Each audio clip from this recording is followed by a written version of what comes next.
Bonjour à toutes et à tous. Aujourd'hui, on va plonger ensemble dans l'histoire passionnante de la télévision marocaine. C'est une histoire incroyable, pleine de rebondissements, qui raconte en fait bien plus que de la télé. Elle raconte les transformations d'un pays tout entier.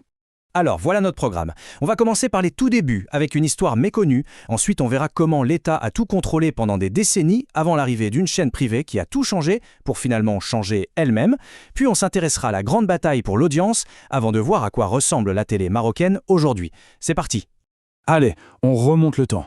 Et on va commencer par le tout début, bien avant ce que la plupart des gens s'imaginent. L'histoire débute avec une entreprise qui avait un nom plutôt simple. Telma. Et là, attention, première info qui surprend. Quand on pense à la première télé en Afrique, on imagine peut-être l'Égypte ou l'Afrique du Sud. Eh bien non, c'est au Maroc, à Casablanca, que tout a commencé. Une sacrée innovation pour l'époque. Regardez ça, l'aventure Telma a été un véritable éclair. Lancée en février 54 et en mai 55, c'est déjà fini, à peine plus d'1 an. Alors pourquoi une vie si courte ? Eh bien c'est un cocktail explosif. Pas assez d'argent et surtout un contexte politique super tendu juste avant l'indépendance. Telma disparaît, mais son matériel, lui, servira de base à la future chaîne d'État quelques années plus tard. L'aventure pionnière est terminée, on change complètement de décor. Après l'indépendance, une nouvelle page s'ouvre et elle va être dominée pendant des décennies par un seul mot, monopole. Un monopole d'État, qu'est-ce que ça veut dire concrètement ? C'est assez simple en fait. Ça veut dire que l'État est le seul maître à bord, le seul à pouvoir diffuser. Résultat, pendant des années, il n'y a qu'une seule chaîne, une seule voix officielle à la télé marocaine. Et ce qui est fou, c'est que cette idée de monopole, elle ne date même pas de l'indépendance. Non, elle vient d'un texte bien plus ancien, un daïr de 1924, en plein protectorat. En gros, l'État marocain indépendant a juste repris cette loi à son compte. Et c'est comme ça que la RTM est devenue la seule et unique chaîne du pays pour un bon bout de temps. Pendant des décennies donc, une seule chaîne. Mais ce calme apparent va voler en éclats. Un vrai tremblement de terre s'apprête à secouer le paysage télévisuel marocain. On est en 1989, et là, c'est la révolution. Imaginez un peu, on passe d'une seule chaîne d'État à une idée complètement dingue pour l'époque. Une chaîne privée, commerciale et cryptée, sur un modèle payant un peu comme Canal+ en France. Son nom, 2M. Et elle arrive pour tout bousculer. Là, on voit bien le choc des mondes. D'un côté, on a la RTM, qu'on appelle aussi Alaoula, la chaîne historique, la voix de l'État, sérieuse, institutionnelle. Et de l'autre, 2M, le nouvel arrivant. Privée, payante, elle vise une élite urbaine, elle est plus moderne, plus pop. Deux planètes complètement différentes sur le même petit écran. Mais attention, l'histoire de 2M est loin d'être un long fleuve tranquille. Ce qui devait être le symbole du privé va connaître un destin absolument improbable. Le rêve va se confronter à la dure réalité. Alors, comment la chaîne privée la plus en vue devient-elle une chaîne publique ? C'est une histoire en 3 actes. D'abord, la crise. Le modèle payant ne marche pas. Trop de piratage, pas assez d'abonnés, la chaîne est au bord du gouffre. Ensuite, en 1996, l'État arrive à la rescousse pour éviter la faillite et devient l'actionnaire majoritaire.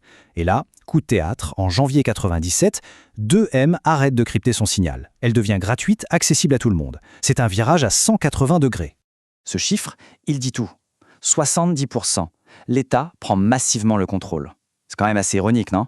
La chaîne qui a été créée pour casser le monopole d'État se retrouve finalement dans le giron de ce même État.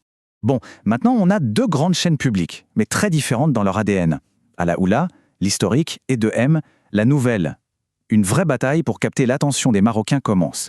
Et cette guerre des audiences, elle va se jouer sur un terrain très sensible. La langue et la culture. C'est là que 2M va jouer son plus grand coup stratégique. À l'origine, c'est une chaîne très francophone, regardez, plus de 76%.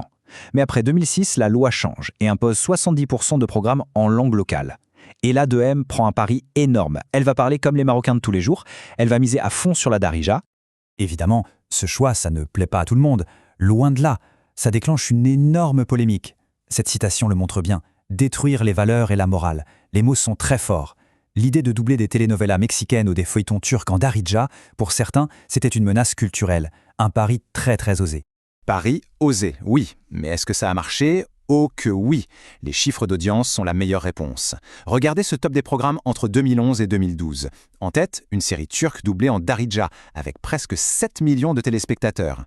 Et juste après, une production 100% marocaine. Le message de public était clair. Peu importe l'origine, tant que ça parle notre langue. Et la conséquence de tout ça, la voilà en chiffres. C'est une domination totale, sans appel. En 2018, 2M rafle plus de 35% de l'audience. Alaoula est loin, très loin derrière avec à peine plus de 9%. Le pari de la marocanisation a été une réussite commerciale et populaire absolument spectaculaire.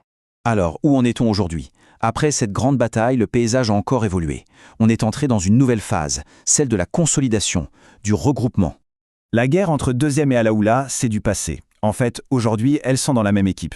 Elles font toutes les deux partie d'un grand pôle public, la SNRT. Et avec elles, on trouve plein de chaînes spécialisées. Ariadia pour le sport, Assadissa pour le religieux, Tamazight pour la culture amazigh. L'idée, c'est de créer un groupe audiovisuel public fort et diversifié.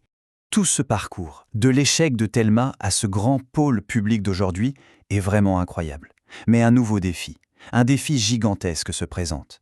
À l'heure de Netflix, de YouTube, des plateformes internationales, comment une télévision nationale peut-elle survivre?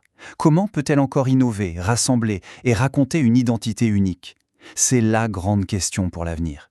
Le prochain chapitre de cette histoire est en train de s'écrire sous nos yeux.